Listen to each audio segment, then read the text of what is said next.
الحمدللہ، یہ ہماری خوش نصیبی ہے کہ ہم حضور رحمت صلی اللہ علیہ وسلم کی شان میں اکٹھا ہو کر آپ صلی اللہ علیہ وسلم کے ذکر سے اپنے دلوں کو، اپنی روح کو سکون پہنچا رہے ہیں۔ ٹٹولیں اپنے آپ کو، کیا پیارے نبی کے اس ذکر سے، اس تذکرے سے، اس مدحت سے دلوں کے اندر، روح کے اندر سکون اتر رہا ہے یا نہیں؟ ہینڈ ٹو ہینڈ، ہاتھوں ہاتھ معلوم پڑ جائے گا انشاءاللہ الرحمن، ہے نا؟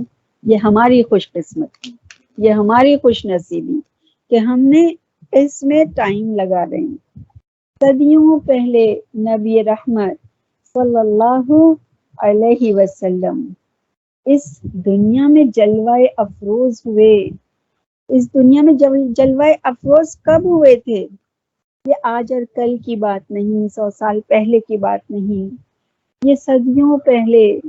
بہت کتنا فاصلہ ہے ہمارے میں اور پیارے نبی کے اس دنیا میں جلوہ افروز ہونے کا، ہے نا؟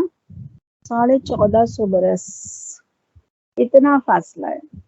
کیا محسوس ہوتا ہے کہ اتنا فاصلہ ہے؟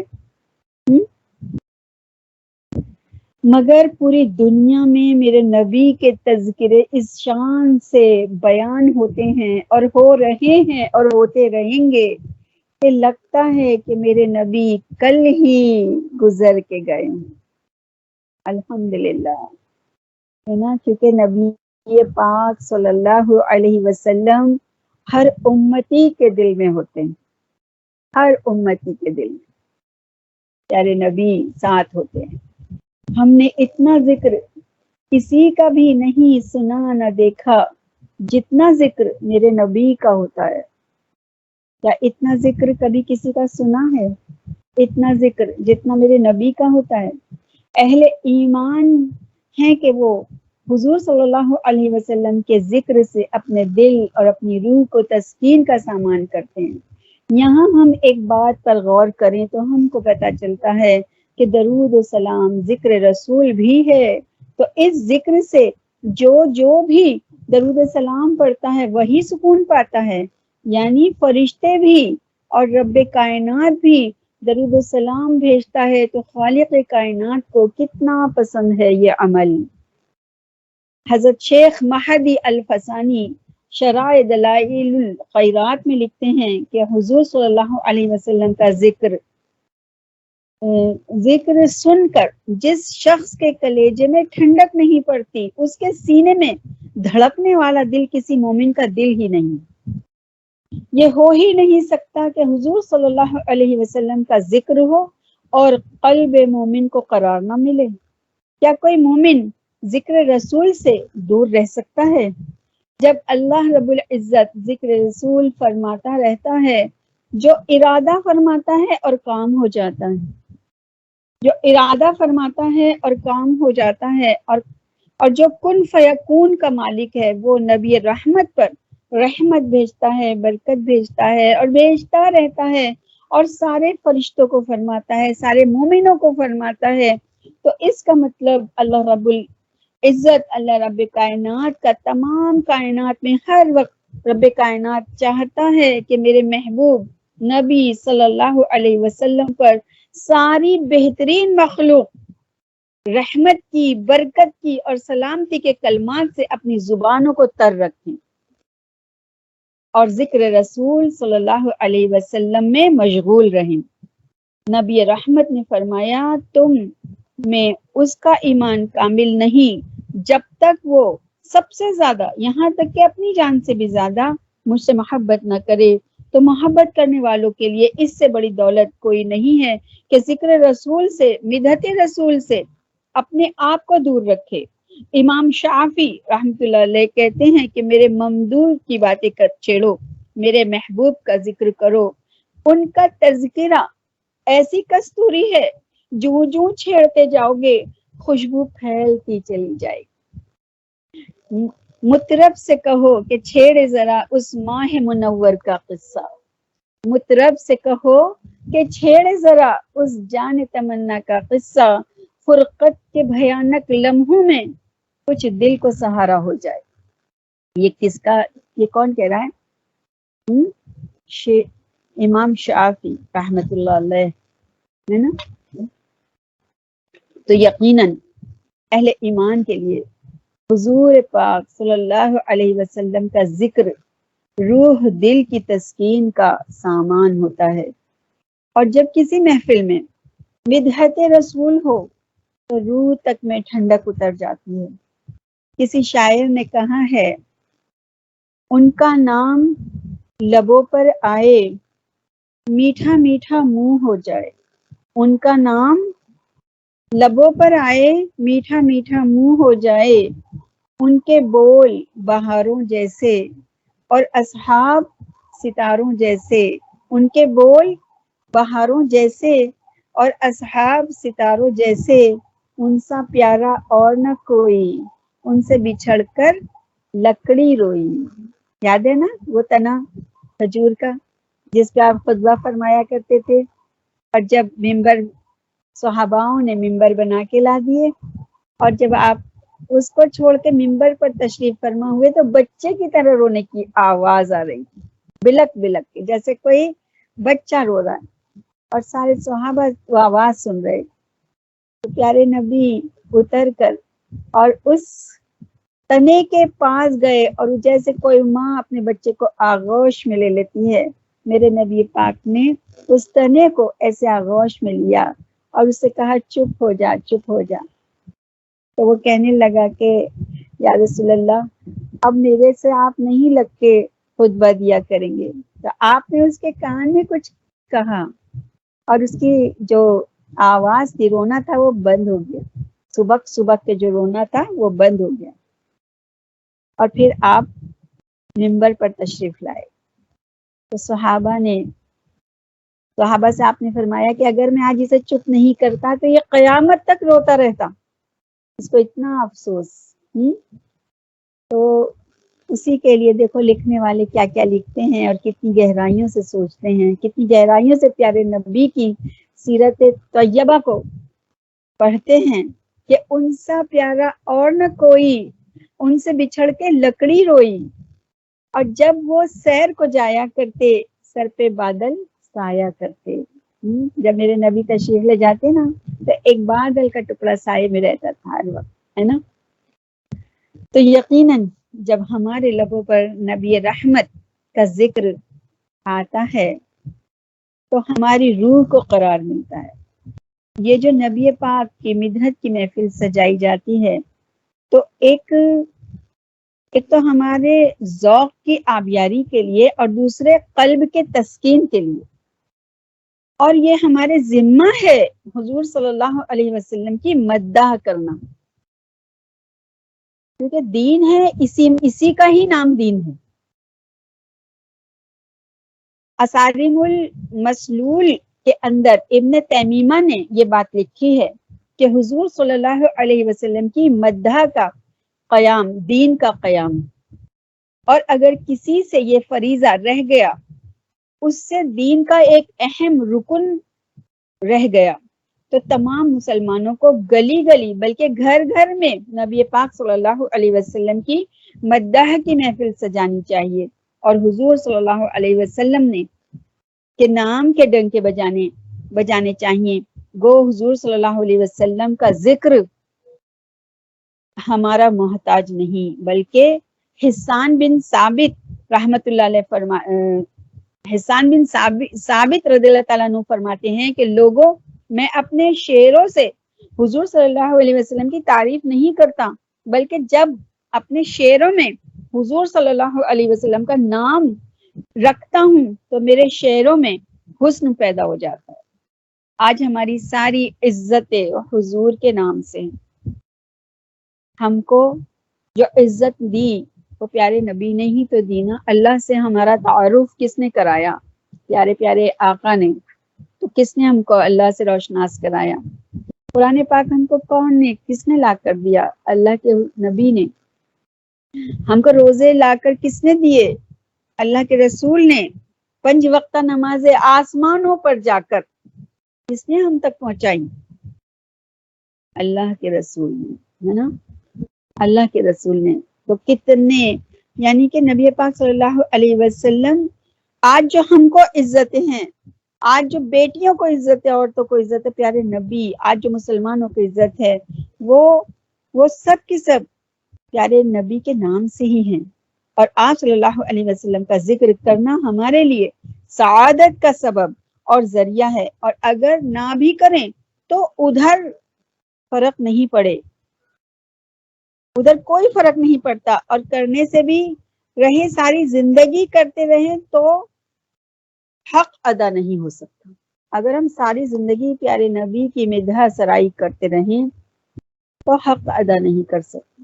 اتنے احسانات ہیں ہمارے اوپر، اللہ نے ہمیں پیارے نبی عطا کر کے وہ کرم فرمایا ہے کہ حضرت شاہ ولی اللہ دہلوی رحمۃ اللہ علیہ لکھتے ہیں کہ اگر کوئی حضور صلی اللہ علیہ وسلم کی مدح کرنے بیٹھے تو آخری حد عجز ہے، تو وہ تھک کے کہے گا کہ لا یمکن الثناء کما کان حقہ بعد از خدا بزرگ تو ہی قصہ مختصر، تو حق بھی ادا نہیں ہو سکتا، لیکن یہ سعادتیں سمیٹنے کے لیے ہم حضور صلی اللہ علیہ وسلم کا ذکر کرتے ہیں، اور یہ ذکر وہ ذکر ہے جو اللہ رب العالمین فرماتا ہے اور اس کو پسند ہے۔ جو ذکر کرتا ہے اس کے محبوب کا تو وہ اللہ تعالیٰ کو پسند آتا ہے نا۔ تو کیا اب بھی ہم سوچیں کہ ہم اس مبارک مہینے میں اور اپنے گھروں کے اندر بیٹھ کر پیارے نبی کا ذکر نہ کریں؟ ہم کو تو چاہیے کہ ہم پوری زندگی کریں۔ جو عاشق رسول ہوتا ہے اس کا تو یہ دل چاہتا ہے کہ ہر وقت اپنے آقا کی باتیں ہوتی رہیں اور ہم یہ محفلیں سجاتے رہیں اور اللہ تعالیٰ راضی ہوتا رہے، ہے نا، کیونکہ ہمارے لیے پیارے نبی سے بڑھ کر کوئی نہیں ہے اس دنیا کے اندر۔ یہاں تک کہ خود نبی پاک نے یہ ہم کو حدیث، ہر مستند حدیث میں ثابت ہے کہ اپنی جانوں یا ماں باپ کا حق بے انتہا بڑا، اللہ نے بہت بلند رتبے دیے ہیں والدین کے کہ ان سے اف بھی نہ کرو، لیکن ان کا رتبہ بھی نبی پاک کے بعد، اپنی اولاد سے بے تحاشا محبت، لیکن ان سب کو بھی اپنے نبی پاک کے بعد، یعنی آپ کا رتبہ، آپ کا حق ہم سب کے اوپر، تمام امتیوں کے اوپر کتنا بلند ہے، کتنا زیادہ ہے۔ اس بات کو ہم کو پہچاننا ہے اور ہمارے دل کے اندر یہ محبتیں ہم کو لانا ہے، اور یہ محبتوں سے دل خالی نہیں ہونا چاہیے، کیونکہ محبتوں سے دل خالی ہونے کا مطلب بہت دوری ہو جاتی ہے اللہ سے۔ اللہ سے قربت کے لیے نبی پاک کی محبت لازم ہے۔ اس کے لیے انشاءاللہ ہم پوری کوشش کرتے ہیں کہ ہم پیارے نبی کے ذکر کو خوب کریں اور خوب کریں اپنے گھروں میں، ہے نا۔ اسی لیے درود پاک پڑھایا جاتا ہے، اسی لیے درود کی تنبیہ کی جاتی ہے، اسی لیے درود پاک کے لیے کثرت کرنے کے لیے سب علماء فرماتے ہیں۔ خود قرآن پاک یہ بات ہم سب سے کہہ رہا ہے، اللہ رب العالمین نے ہم کو خود یہ ہے نا حکم دیا۔ یہاں سے میں آج سے پیارے نبی کے جو پیدائش کے وقت سے کچھ آپ لوگوں کو ایک شروع کر رہی ہوں۔ انشاءاللہ اس مہینے میں ہم تھوڑا تھوڑا وہ جانیں گے کہ ستاروں کے بجھتے ہوئے چراغوں سے دھواں سا نکل رہا تھا۔ یہ صبح کاذب، دھندلکا اور اجالا ایک دوسرے میں گھل مل گئے تھے۔ سورج مشرق کے دریچے سے جھانکتے ہی والا تھا۔ ماہ انجم سار رات کے مسافر رخت سفر باندھ کر جانے کے لیے تیار کھڑے تھے۔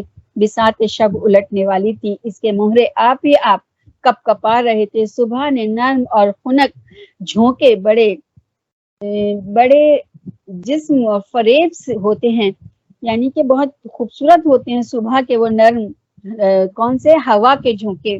بہت کم لوگ اس خواب نوشی سے بیدار ہو جانا چاہتے ہیں۔ بستر کی شکنیں سونے والوں کا دامن تھام کر کہتی ہیں کہ ایک بے وفائی نہ کرو، ابھی دن کہاں نکلا ہے، دھوپ اچھی طرح پھیل جائے تو یہاں سے اٹھ جانا، خوب لطف کے ساتھ کروٹیں بدلو، انگڑائیاں لو، یہ ہے نا ایک ایسی وہ باندھی گئی ہے تمہید کے صبح کا وقت، جس وقت پیارے پیارے آقا دنیا میں تشریف لائے تھے، وہ وقت کیسا خوبصورت وقت ہے. اور اس وقت ہم بستر پہ جب ہم سوتے ہیں لیٹتے ہیں تو بستر ہم کو پکڑ لیتا ہے، کیونکہ وہ وقت جتنا اللہ کو پیارا ہوتا ہے کہ اٹھ کے بستر سے کھڑے ہو جاؤ اور میری حمد و ثنا کرو. اس لیے فجر کے وقت کی نماز عطا کی گئی کہ اس وقت کی خوبیوں سے ہر مسلمان فیضیاب ہو جائے اور اٹھ کر اللہ کی حمد و ثنا کرے. تو اس وقت کی خوبصورتی کو بیان کیا گیا ہے، اور اللہ رب العالمین نے وہ خوبصورت وقت کو ہی اپنے حبیب کو دنیا میں بھیجنے کا لیے چنا. وہ وقت بڑا ہی خوبصورت وقت ہے جس وقت اللہ تعالیٰ نے اپنے محبوب کو اس دنیا میں بھیجا ہے نا. کیونکہ بھیجنے کے لیے بھی تو کون سا وقت اللہ تعالیٰ نے چوز کیا کہ میں اپنے حبیب کو اس دنیا میں جب مبعوث فرماؤں بھیجوں، تو رات اور دن جو اس نے خود بنائے، اس نے اس صبح کے وقت کو ابھی پاؤ پھوٹی نہیں اس میں داخل ہو رہی تھی، یعنی دن کا کچھ حصہ داخل ہو رہا تھا. تو اللہ رب العالمین کو رات اور دن میں یہ وقت اس قدر پیارا ہے، اس قدر پیارا ہے کہ اس پیارے وقت میں اپنے محبوب کو مبعوث فرمایا ہے نا. تو پیارے پیارے آقا کو اس پیاری پیاری صبح کے وقت اللہ رب العالمین نے دنیا میں روشنی ڈالی. الحمدللہ ہے نا. یہ مکہ کی صبح ایک کاذب تھی، لوگ ٹھنڈی ہواؤں کی گود میں سو رہے تھے اور سکوت شب پوری طرح ٹوٹا نہ تھا. کسی کے راستے سے اونٹ کے گلے گھنٹیاں جا رہے تھے، مدھم اور بے ترتیب آواز جیسے کوئی، یعنی اس وقت ہے نا لوگ باغ اپنے اپنے جو اٹھ کے جانے والے لوگ تھے، قافلے والے لوگ تھے، وہ جا رہے تھے. اور اس عالم میں بنو ہاشم کے عریض اور طویل مکان کے دروازے کے پاس ایک باوقار شخص سیاہ کمبل پر دیوار سے کمر لگائے بیٹھے تھے. وہ گہرے سوچ میں ڈوبے ہوئے تھے اور اس کے ماتھے پر سلوٹیں ابھر رہی تھی. فکر اور احساس کے بار نے اس کے پپوٹوں کو بوجھل بنا دیا تھا. اس کی آنکھوں میں کبھی چمک پیدا ہوتی اور کبھی اندھیرا. خیالات شاخ در شاخ ہوتے چلے جا رہے تھے. وہ یک بارگی کھڑا ہوا اور صحن میں تیز تیز ٹہلنے لگا. پھر کیا ہوا؟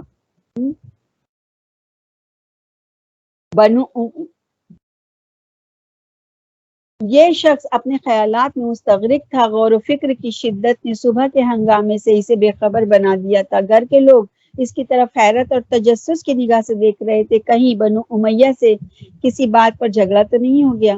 امیہ اور ہاشم کے جانشینوں کی تلواروں کو نیام سے تو باہر آنا نہ پڑے گا. شام سے جن اونٹوں پر اسباب تجارت سے آ رہا تھا، کہیں وہ تو نہیں لٹ گئے؟ حج کا زمانہ قریب آ رہا ہے، شاید اس کے انتظام کے لیے یہ سوچ بچار ہو رہا ہو. عبد المطلب کو اتنا فکر مند تو کبھی نہیں دیکھا گیا تھا. یہ کون تھے؟ یہ پیارے نبی کے دادا تھے جو اس طریقے سے بے چین اور وہ تھے. آج یہ دارالندوہ میں بھی نہیں گئے. قریش کے سردار ان کے منتظر ہوں گے. سب لوگ اپنے اپنے خیالات کے مطابق قیاس آرائیاں کر رہے تھے. عبد المطلب سے بات کرنے کی کسی کو جرت نہیں تھی. عبد المطلب نے پیشانی سے پسینہ پوچھا، کئی بار ہاتھوں کی مٹھیوں کو بند کیا اور کھولا، پھر اپنے نیچے کرتے کو اوپر اٹھاتے ہوئے بولے، عبداللہ کہاں ہے؟ اسے بلاؤ. خانہ کعبہ کی دیوار کے سائے میں آج اسے. ابھی یہ وہ وقت ہے جب ہے نا حضرت یہ جناب عبد المطلب پیارے نبی کے دادا نے، انہوں نے مانگا تھا کس کو؟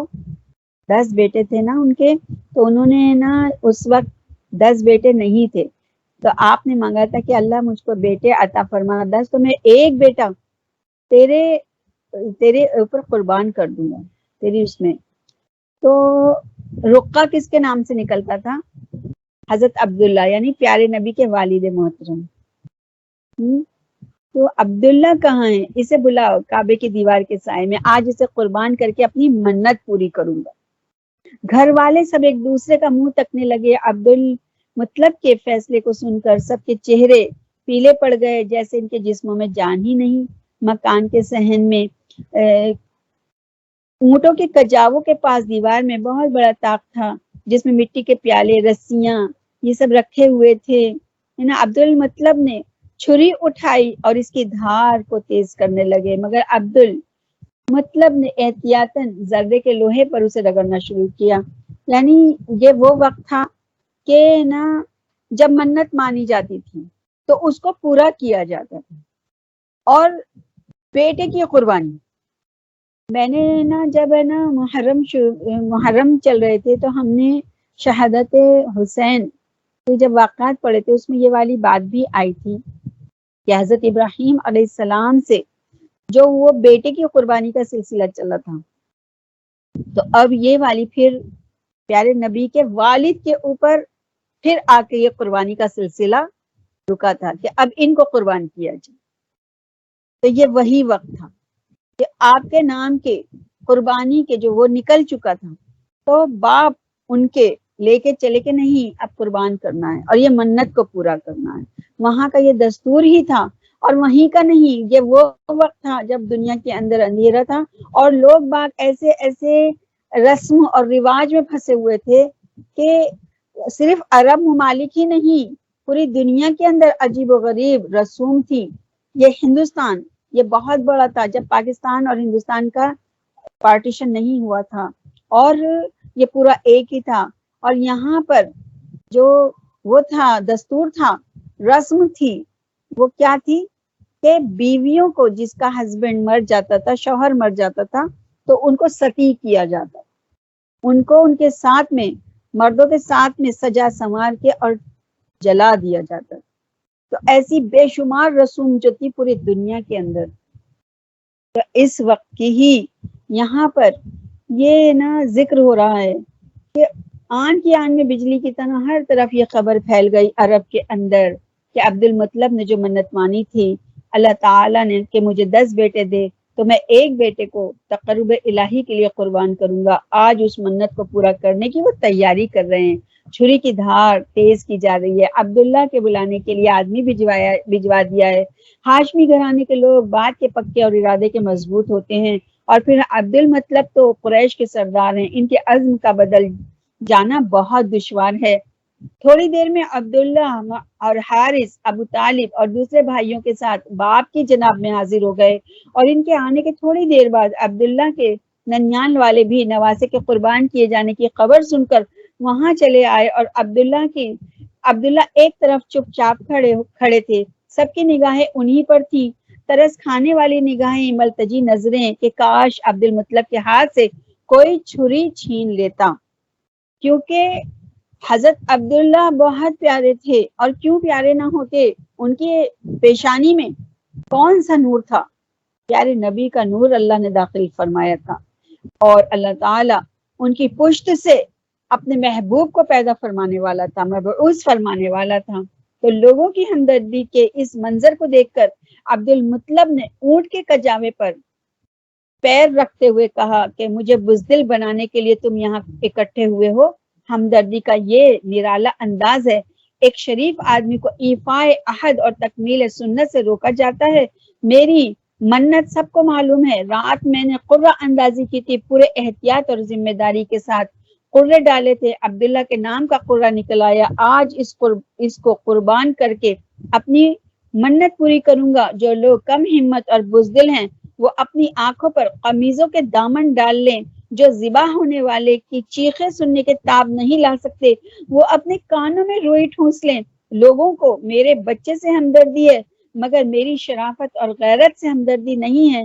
عدنان کی اولاد، ہائے اتنی کم ہمت ہو گئی، کاش ابو قبیس کا سینہ شق ہو جاتا اور تمام بزدل قریش اس میں سمجھ آتے۔ عبدالمطلب بار بار داڑھی پر ہاتھ پھیرتے اور چھری کو الٹتے پلٹتے اپنے عزم کا ثبات دکھانے کے لیے عبداللہ کے ننیال کے لوگ اور سب سے بڑھ کر ابو طالب درمیان میں آ گئے کہ ایسا نہیں ہو سکتا، ہم یہ کام نہیں ہونے دیں گے، پہلے ہماری گردنوں پہ چھری پھیر دو پھر عبداللہ کے جسم کو ہاتھ لگانا۔ بات بڑھنے لگی، عبدالمطلب اپنی ضد پر قائم تھے کہ چاہے دنیا ادھر کی ادھر ہو جائے میرا ارادہ نہیں بدل سکتا۔ مردوں کا قول جاندار ہوتا ہے اور وزنی بھی، میں اس وزن کو عزیزوں رشتہ داروں کے کہنے میں آ کر ہلکا نہ ہونے دوں گا۔ مجھے اللہ نے اپنی مہربانی سے 10 بیٹے دیے ہیں، ایک بیٹا جاتا رہے گا تو کیا ہو جائے گا، پھر منت کا پورا کرنا ہر محبت اور ہر تعلق سے بڑھ کر۔ یہاں ایک بات بہت پیاری سی سامنے آتی ہے کہ عرب کے اندر پیارے نبی کو مبعوث فرمانے کے لیے وہ کون لوگ تھے کہ عزم والے لوگ، ان کے اندر ایک ہمت اور عزم تھا، تو بہادر تھے، چاہے وہ ان کے انداز غلط تھے، ان کے طریقے غلط تھے، لیکن ان لوگوں کو وہ ایک ہے نا بہت جیدار اور بہت زیادہ پرعزم لوگ تھے۔ اسی لیے جب عرب ایمان لے کر آئے اللہ کے نبی کے مبعوث ہونے کے بعد میں، تو پھر ایسے صحابہ ان میں سے نکلے کہ جنہوں نے اپنی جانوں کو لٹا دیا ہے نا۔ تو یہاں اس بات سے کہ اپنے بیٹے کو قربان کر دینا اپنے ہاتھوں سے کوئی معمولی بات نہیں ہے نا۔ سخت کشمکش کی نوبت آ گئی، دونوں طرف سے کوئی بھی اپنی بات سے ذرہ برابر ہٹنے کو تیار نہ تھا۔ ایک ہاتھ میں چھری تھی اور دوسری جانب سے دسیوں سینے عبداللہ کے سامنے سپر بننے کے لیے آمادہ تھے۔ یا سید القریش، ایک بات کہوں مانو گے، ایک بوڑھے عرب نے اپنی کمر سے رسی کی گرہ ڈھیلی کرتے ہوئے کہا، مجھ سے کسی بات کا اقرار نہ لو، تمہیں جو کچھ کہنا ہے کہہ ڈالو۔ عبد المطلب نے جواب دیا، بنو عامر کے محلے میں جو کاہنہ رہتی ہے اسے تو آپ جانتے ہیں۔ بوڑھے نے دریافت کیا، میں کیا سارا مکہ اسے جانتا ہے؟ حضرت مطلب نے یہ جواب دیا، کہانت میں آج تک اس کا کوئی جواب نہیں ہے۔ یمن اور نجد تک کے لوگ اس سے فال کھلوانے کے لیے آتے تھے۔ وہاں پر اس وقت جو دور چل رہا تھا مکہ کے اندر، تو وہ کون سا دور تھا کہ وہاں پر کاہناؤں کی کثرت تھی اور لوگ فال کھلوایا کرتے تھے۔ تو عبد المطلب چھری کی نوک دیوار پر چبھوتے ہوئے بولے کہ اتنا ہی نہیں، غسان اور سیمانہ کے بادشاہ اس کاہنہ کی خدمت میں نظریں اور ہدیے بھیجتے ہیں، چلو اس کے پاس چل کر اس قصے کو پیش کریں اور وہ جو کہے گی اس پر عمل کریں گے۔ یہ ایک مشورتاً، وہ بوڑھے جو وہاں کے عرب تھے انہوں نے مشورتاً یہ بات کہی، تو پھر سب لوگوں نے اس بات کو پسند کیا۔ اسے ایک کسی بات کا لالچ ہے اور نہ ہی وہ کسی کا خوف، اس کا فیصلہ دو ٹوک ہوتا ہے، یعنی وہ کاہنہ جو ہے وہ کوئی بھی لالچ میں کسی کی طرف کو نہیں کرتی بلکہ وہ بہترین حل نکال کے دیتی ہے۔ بوڑھے کے کہنے پر عبد المطلب نے کرتا اٹھایا ہوا دامن ہاتھ سے چھوڑ دیا، گویا وہ کاہنہ کے پاس چلنے کو تیار ہیں اور یہ بات انہیں منظور ہے۔ اس چھری کو تو گھر سے رکھتے چلو، ایک رشتہ دار نے کہا، یعنی چھری تو رکھ دو۔ نہیں یہ نہیں ہو سکتا، کاہنہ کا فیصلہ تک یہ چھری عبد المطلب کے ہاتھ سے جدا نہیں ہو سکے گی، مجھے ہر بات کے لیے مجبور نہ کرو۔ عبد المطلب نے گھر کے دروازے سے نکلتے ہوئے یہ جواب دیا، یعنی چھری نہیں رکھی اور ہاتھ میں لے کر چلے۔ بنو ہاشم کے چند لوگ عبد المطلب کو لے کر کاہنہ کے پاس پہنچے اور کاہنہ ادھیڑ عمر کی عورت تھی، بکھرے اور الجھے ہوئے بال، چہرہ گردآلود، نیم برہنہ جسم، اور اس کے گلے میں اونٹوں کی ہڈیوں کی اور مالا، ہاتھ پیروں اور بازوؤں میں لوہوں کے موٹے موٹے کڑے، یعنی جو ان لوگوں کی شکلیں تھیں وہ عجیب و غریب اپنی شکل بنا کے رکھا کرتی تھی، اور ایسی بدہیبتی نے کاہنہ کو لوگوں کو عقیدت مند بنا دیا تھا، کیونکہ وہاں جو ہے نا اس طریقے کے آج بھی دیکھو جادوگر ٹائپ کے لوگ جو ہوتے ہیں وہ اپنے عجیب عجیب حلیے بناتے ہیں، تو وہ کاہنہ نے بھی وہاں کے لوگ ایسے عجیب عجیب حلیے بناتے تھے۔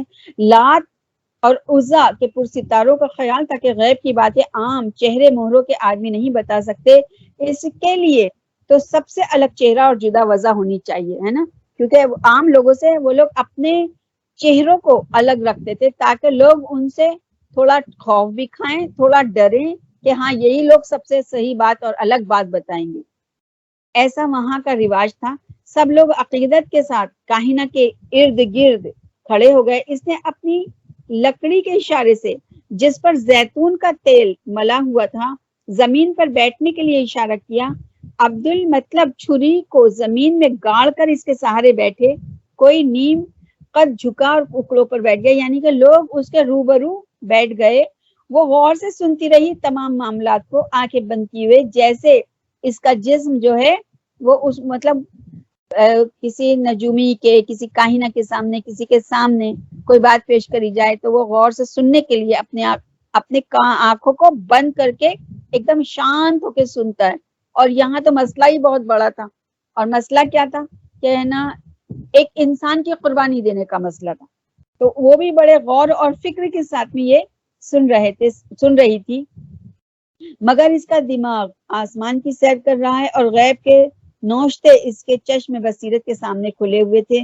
ہم چاہتے ہیں کہ کسی طرح عبداللہ کی جان بچ جائے. اور ایک ہاشمی کی بات ابھی پوری نہیں ہوئی تھی کہ عبدالمطلب بیچ میں بول پڑے کہ آپ کاہنہ کی طرف مخاطب ہو کر اس کے کہنے میں نہ آئیں. انہوں نے کاہنہ سے کہا، دادا نے پیارے نبی کے، کہ آپ اس کی باتوں میں نہ آئیں. جو کچھ آپ کا دل اور ضمیر اور سب سے بڑھ کر یہ کہ آپ کا علم کہے اس کو جوں کا تو ظاہر کر دیں. اس پر وہ کاہنہ جو تھی ہنس پڑی اور بڑے بڑے دانتوں کو اس نے جب ہنسی تو اس کے جو ڈراؤنی شکل تھی وہ اور بھیانک نظر آئی. منت دوسری بھی پوری ہو سکتی ہے. عبداللہ کے نام کے ساتھ اونٹوں کا بھی قرہ ڈالو، یہاں تک کہ عبداللہ کی جگہ اونٹوں کا نام نکل آئے، تب اونٹ قربان کر دیے جائیں، منت پوری ہو جائے گی. یہ اس نے ایک بہترین حل پیش کیا. سب لوگ خوشی خوشی گھر واپس آئے اور قرہ اندازی شروع ہوئی. اور قرے کا آغاز 10 اونٹوں سے شروع ہوا. ہر بار ایک پرچی ڈالی جاتی تھی عبداللہ کے نام کی، اور نکلتا کیا نام تھا، 10 اونٹوں کا نام ڈال دیا. تو جب پرچی اٹھائی گئی تو کس کا نام نکلا؟ حضرت عبداللہ کی. تو لوگوں کے چہرے فق ہو گئے. پھر اسی طریقے سے پھر 10 کی جگہ 20 اونٹوں کی پرچی ڈالی گئی اور دوسری پرچی عبداللہ کے نام کی، تو پھر 20 اونٹوں کا وہ پرچی نکلی. اسی طریقے سے 10 کر کے اور اونٹوں کی تعداد بڑھاتے چلے گئے، یہاں تک کہ 100 اونٹوں پر جا کر عبداللہ کی جگہ اونٹوں کے نام کی پرچی نکلی اور یہ قرہ نکلا. اور پھر حضرت عبدالمطلب نے 100 اونٹ قربان کر دیے اور عبداللہ آج چھری تلے سے نکلے، یعنی کہ پھر یہ قربانی رکی. اور حضرت عبداللہ کی جگہ کس کی قربانی ہوئی؟ 100 اونٹوں کی، ہے نا. یہ ہے نا ہم کو سیرت النبی جاننا ہے. ہم کو سب کو بہت اچھی طریقے سے جاننا ہے کہ پیارے نبی کے مطلب کیسے آپ کس خاندان سے اور کیسے آپ کی زندگی کو کیسے ہوا، آپ کے والد کے ساتھ کیا ہوا، آپ کے دادا کے ساتھ کیا ہوا. کیونکہ یہ وہ خاندان ہے جو حضرت ابراہیم علیہ السلام کے بیٹے حضرت اسماعیل علیہ السلام کی نسل در نسل چلتا چلا آ رہا ہے. اور پھر عبد المطلب تک آ کر رکا، اور وہاں سے پھر 10 بیٹوں میں سے یہ وہ بیٹے تھے حضرت عبداللہ کے جن کے نام کی قربانی کا رقعہ نکلا. اور پھر انہی کی پشت میں سے ہم سب کے آقا، پوری دنیا کے رہبر اور آخری نبی، خاتم النبیین، امام المرسلین، امام الانبیاء، پیارے نبی کو اللہ تعالیٰ نے دنیا کے اندر روشنی پھیلانے کے لیے بھیجا ہے نا، اور باطل کو مٹانے کے لیے بھیجا. تو پھر اس کے لیے ہم کو پیارے نبی کی سیرت النبی کو جاننا بہت ضروری ہے نا. یعنی عبداللہ کو دوبارہ زندگی ملی، جتنی خوشی ہونی تھی تھوڑی تھی. کنواریاں لڑکیاں شادی کے گیت گانے لگی اور بچے چھوٹے چھوٹے نیزے اور کمانے لے کر کھیلنے لگے. عبدالمطلب کا گھر مہمان خانہ بنا ہوا تھا، ہر طرف خوشیاں منائی جا رہی تھی. اور خوشیاں کیوں نہ منائی جاتی؟ قریش اس نامور سردار قصہ کی اولاد سے تھے، جس نے اب سے سینکڑوں سال پہلے قریش کو جمع کر کے تقریر کی تھی کہ سینکڑوں ہزاروں میل سے لوگ چل کر حرم کی زیارت کو آتے ہیں، ان کے کھانے پینے کا اہتمام ہمارا فرض ہے. پیار ان کے حضرت کس کے؟ حضرت مطلب کے پردادا قصہ، انہوں نے یہ رسم رکھی تھی. اور جو باہر سے لوگ آیا کرتے تھے تمام جگہوں سے اور حرم شریف کا طواف کیا کرتے تھے، تو وہ ان کے کھانے پینے کا انتظام وہ لوگ کیا کرتے تھے. یہ کب سے یہ سلسلہ چلا آ رہا تھا. اور ان کے کھانے پینے کا اہتمام ہمارا فرض ہے۔ قصہ کی تقریر نے سب کے دل پر اثر کیا۔ قریش سال کے سال ایک رقم جمع کرتے تھے جس سے حاجیوں کو کھانا کھلایا جاتا تھا۔ پانی کے لیے چمڑے کے بڑے بڑے حوض بنا دیے گئے تھے۔ حضرت مطلب اپنے دادا قصہ کے صحیح جانشین تھے۔ وہی وقار اور وہی سیر چشمی اور مہمان نوازی ان کے یہاں جو کچھ ہوتا تھا کم تھا۔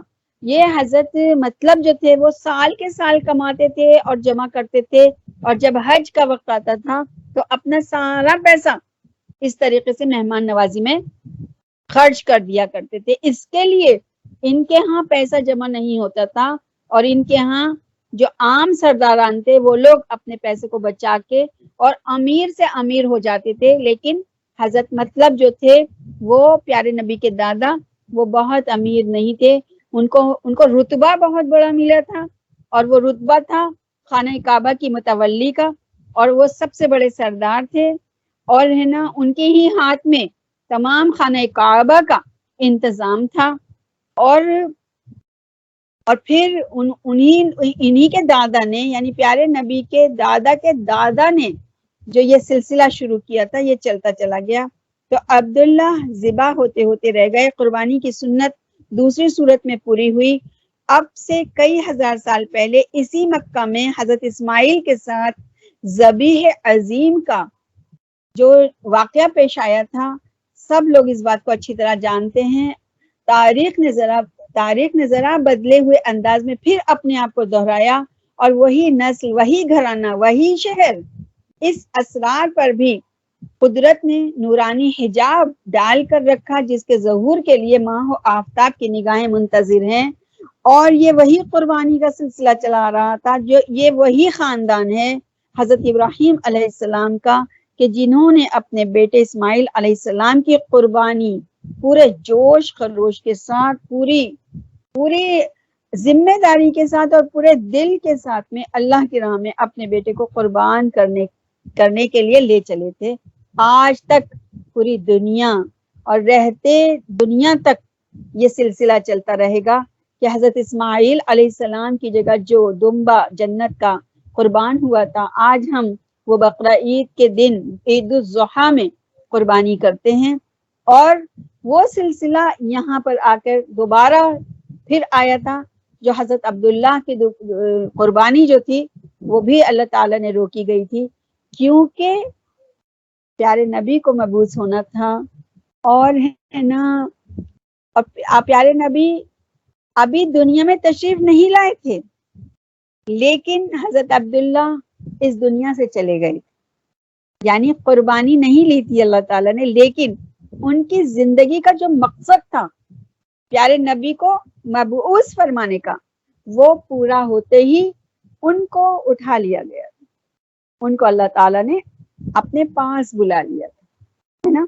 اور ماں محترم حضرت آمینہ، ان کو جب 6 سال کی عمر میں آپ تھے تو ان کو بھی دنیا سے اٹھا لیا تھا۔ تو دونوں کو، یعنی دونوں کا کام پورا ہو چکا تھا، اپنے نبی کو دنیا میں بھیجنے کا کام اللہ نے ان سے لے لیا تھا، تو ان کو دونوں کو بلا لیا گیا تھا، ہے نا۔ بس آج ہم نے اتنا ہی پڑھا ہے، انشاءاللہ الرحمن ہم اس سلسلے کو ہم آگے پڑھتے رہیں گے، اور یہ مہینے میں ہم سیرت النبی کو جاننے کی کوشش کریں گے۔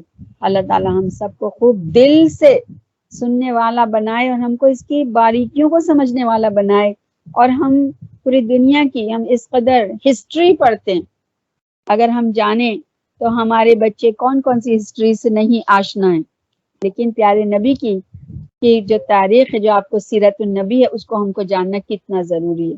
اللہ تعالی ہم سب کو عمل کی توفیق عطا فرمائے۔ وآخر دعوانا الحمد للہ رب العالمین۔ اب دعا